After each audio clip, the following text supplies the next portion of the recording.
எல்லா தலைவர்களும் எல்லாருக்கிட்டையும் உங்ககிட்ட வேண்டுவது ஒரு 3 தேர்தல்ல தமிழ் சமூகத்தின் உரிமைக்காக ஒண்ணு போடுறோம். ரத்தம் நமக்கு இந்த வேண்டாம். ஒரு 3 தேர்தல்ல இன்னும் கூட நான் ஒரு 10 கட்சி அழைப்பா வருவாங்க. கண்டிப்பா 10ல ஒரு 40 கட்சி இருக்காங்க, அழைக்கிறது வராங்க. எல்லாரும் சேர்ந்து இந்த யாரு தலைமை யாரு முதலமைச்சர் இதெல்லாம் தூக்கி அப்புறம் வச்சிடும். எங்களுக்கு தெரியும் எங்க செல்வாக்கு என்னன்றது. ஒரு தேர்தலில் ஒரு கடைசி 10 நாள் ஒரு பரிசு வச்சிருக்கிறோம்.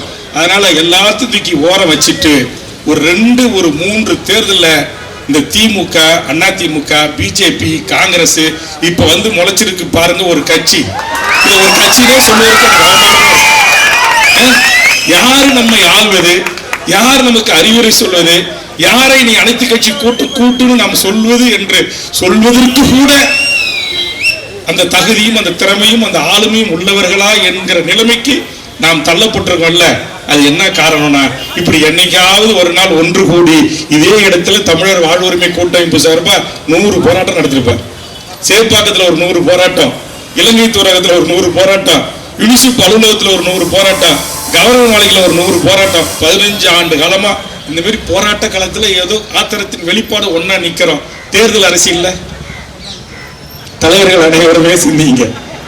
எங்க டாக்டர் பாரதி, நீங்களாம் மூத்தவங்க, ரத்தத்துக்கிட்ட சொல்லுங்க. நானும் என் ரத்தத்தை எப்படியாச்சும் ஒரு தமிழர் தலைமைக்கு கீழ் ஒரு குடையின் கீழ் ரத்தம் நீனே தலைமை ஏறி நீனே வழி நடத்து நீனே எல்லாம் பண்ணிக்க, எல்லா ஜனங்களும் ஒருங்கிணைக்கும் அப்படின்னு எங்க காஸ்மோபாட்டு கிளம்பில் எங்க மணியரசன் நானும் எல்லாம் முயற்சி எடுத்தேன். இப்பயும் என் ரத்தத்தை ஒரு முறைக்கு 2 முறை அழுத்தம் கொடுத்து இந்த மேடைக்கு நான் வர சொல்லியிருக்கேன். அப்படின்னா கண்டிப்பா மனால ஓரளவுக்கு ஏதோ நீங்க உங்க பாணியில அவங்க திருட்டு திராவிடமா இருக்கலாம், இல்ல திருட்டு அதிமுக இருக்கலாம், ஏதோ ஒன்னா இருக்கலாம்.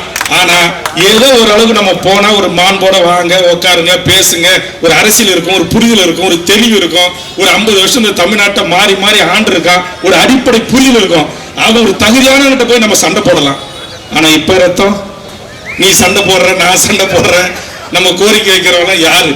இன்னைக்கு பார்த்த மந்திரிகள் முகங்கள் எல்லாம் இன்னைக்கு தான் முத மந்திரிகள் எல்லாம் பதில் அளிச்சாங்க. என்ன அற்புதமான உரை, சட்டமன்ற உரை, என்ன புள்ளி விவரங்கள்.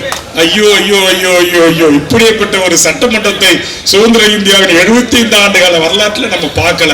அதனால இப்ப ஏதோ இடைத்தேர்தல் நடக்குன்றாங்க, நாம் எல்லாரும் ஒன்னா உட்கார்ந்து பேசுவோம். டாக்டர், எல்லாரும் ஒன்னா உட்கார்ந்து பேசுவோம். இந்த இடைத்தேர்தலாவது இங்க இருக்கக்கூடிய என் தமிழ்ச்சாதி சமூகத்தின் ஆளுமைகள் அந்த சட்டமன்றத்திற்கு சென்று அமர்ந்து இவர்களை நேருக்கு நேராக சட்டமன்றத்தில் கேள்வி கேட்பதற்கான என்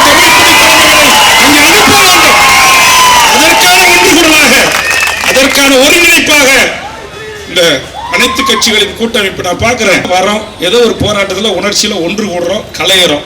அது கலையாமல் இவர்களை எல்லாம் ஒரு தேர்ல அல்லது ஒரு ஏர்ல பூட்டி இழுக்கிறது ரொம்ப கஷ்டம்தான். 15 வருஷமா நான் பார்த்துக்கிட்டு தான் இருக்கிறேன். ஆனா டாக்டர் அவர்களே, நீங்க வயதில் மூத்தவர், அனுபவம் உள்ளவர், ஒரு ஆதி தமிழ் குடியில் பிறந்திருக்கிற அந்த தகுதி உங்களுக்கு இருக்கிறது. எனக்கெல்லாம் எந்த ஈகோவும் இல்லை. இங்க இருக்கிற யாரை வேண்டுமானாலும் நான் கூட என்ன சொல்றேன், நன்றி சொல்றேன். இல்ல நீங்க பேசுங்க அப்படின்னாரு. நம்ம போதும், நம்ம இனிமேல் பேசுறதுக்கான நேரமே இல்லை. அரசியலா நம்முடைய உறவுகளை அணிதிரட்டி ஒரு கொடையின் கொண்டு வந்து, அன்னைக்கு கூட யூஎன்ஐ ரிப்போர்ட்டர் கேட்டார், இது அரசியல் கூட்டணியா மாறுமா அப்படின்னு. அது மாறுமா மாறாதா இருக்கிறதெல்லாம் எங்க டாக்டர் சீமான் போன்றவர்கள், இங்க இருக்கிற பாட்டாளி மக்கள் கட்சி, இங்க இருக்கிற பெரிய, நான் சொல்ற ஒத்துக்க, என்னோட பெரிய கட்சியாவே நீங்க இருக்கிறீங்க, நீங்க முடிவு பண்ணுங்க, நாங்க உங்களுக்கு துணையா நிக்கிறோம்.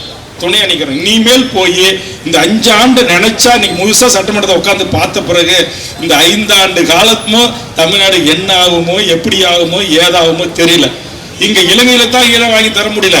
இங்க அகையா வந்து கிடக்குறான். அவனை எங்கேயாச்சும் போலீஸ் வெஹிக்கிள் செக்அப்ல பிடிக்கிறான், உங்கள்கிட்ட பாஸ்போர்ட் இல்லை, விசா எல்லாம் முடிஞ்சு போச்சுன்னு அப்படியே தூக்கி போய் ஜெயிலில் போட்டுறான். அப்புறம் நாங்கள் ஜாமீன்தார் பெயில் எடுத்தா கொண்டு போய் பொருள் சிறையில் அடைச்சிடறான். 5 வருஷம் 5 வருஷம் அவங்கள விடுதலை செய்ய முடியல.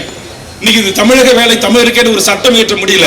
இன்னைக்கு மேகதாது அணை கட்டி தீர்வேன்னு சொல்றான். ஒரு அனைத்து கட்சி கூட்டத்தை கூட கூட்டி அனைத்து கட்சி தலைவர்களின் கருத்தை இது போன்று ஒரு 1 மணி நேரம் 2 மணி நேரம் ஒதுக்கி இந்த மக்களால் தேர்ந்தெடுக்கப்பட்ட ஒரு நாட்டுடைய முதலமைச்சர் காது கொடுத்து கேட்பதற்கு தயாராக இல்லை என்று சொன்னால் என்ன கொடுமை, என்ன கொடுமை.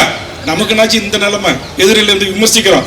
பாவம் எங்க அண்ணன் திரும்ப போனார், பாவம் எங்க ஐயா முத்தரசம் போனார், பாவம் எங்க அண்ணன் வீரபாண்டியன் போனார், பாவம் எங்க பாலகிருஷ்ணன் போனாரு. இந்திய நாட்டுக்கு சுதந்திரம் வாங்கி கொடுத்த காங்கிரஸ் கட்சி போச்சு. முதல் கூட்டங்க நடிகர் விஜய் பனையூர்ல அழைக்கிறாரு. அங்க ஈசிஆர்ல ஒரு கூட்டம், ஒரு ஹோட்டல்ல வாங்க கூட்டணி கட்சி தலைவர்களா நம்ம ஒன்று கூடி பேசுவோம் அப்படின்னு அழைக்கிறாரு. எல்லாம் நம்பி போறாங்க. 2 நிமிடம் ஆகுமாங்க? 2 நிமிடம் இல்ல, 2 செகண்ட் ஆகாது. இந்த மாதிரி மேடல ஏறி நின்று எல்லாரும் நம்ம ஒன்னா ஒரு அணியா இருக்கிறோங்கிறதுக்கு கை தூக்குங்க அப்படின்னா, இதுக்கெல்லாம் எனக்கு நேரம் இல்லை என்று என்னது பனையூர் பங்களாவில் ஓடி படுத்துக் கொண்டவர் தான் இந்த நாட்டுடைய முதலமைச்சர் அண்ணன் திருமாவர்களே. அண்ணன் புரட்சி புயல் வைகோ நினைச்சா சமீப காலமா ஐயோ ஏன்னா இப்படி ஆயிட்டீங்க. எங்களுக்கு எல்லாம் உங்களுடைய உணர்ச்சிகரமான உரையை கேட்டு சட்டமன்றத்தில் நாடாளுமன்றத்தில் நீங்க ஆற்றிய உரைகள் எல்லாம் கேட்டு ஈர்க்கப்பட்டவர்கள். அப்படியேப்பட்ட அண்ணன் அவர் சமீப காலமா பேசுற பேச்சு அதை விட உச்சம். இனத்தை கொன்று ஒழித்த காங்கிரஸ்காரனுக்கு நேற்று டெல்லியில ஒரு புள்ள உணர்ச்சி வயப்பட்டு அந்த கோட்டு இப்படி பிரிக்கிட்டு வருது.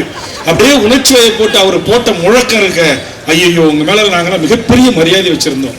இன்னைக்கு அண்ணன் திருமா கம்யூனிஸ்ட் இயக்கங்கள் இன்னைக்கு எப்படி பம்புறீங்க, எப்படி பம்புறீங்க? ஏன் இந்த நிலைமை உங்களுக்கு? ஏன் இந்த நிலைமை? ஏன் ஒரு குடைகள் நம்ம இருக்கக்கூடாது? ஏன் ஒற்றுமையா இருக்கக்கூடாது?